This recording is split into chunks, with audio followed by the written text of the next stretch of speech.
Sino mas mahal mo? Ako o yung ex mo? Ikaw. Sino mas mahal mo? Ikaw nga, Paige. So, mahal mo pa ex mo? Huh? B. Hindi ako lang. Mahal mo ex mo pero mas mahal mo naman ako, diba? Top 1 naman ako sa puso mo, diba? Kahit mahal mo siya, hindi mo naman ako ipagpapalit sa kanya, diba? Hindi ganun yun. Mali lang yung pagkakaintindi ko. Ikaw lang mahal ko. Okay lang. Hindi naman masakit. Ano ka ba, Jarvin? Okay lang ako. Hindi mo kailangan mag-alala. Naiintindihan ko. Uy, umiiyak ka ba? Sorry.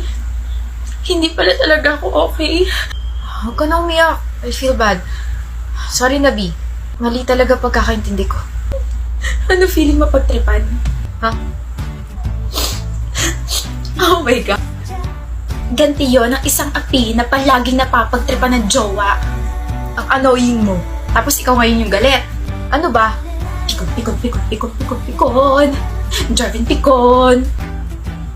Deserve mapikon. Deserve mapagtripan. Nadali ako rin ah.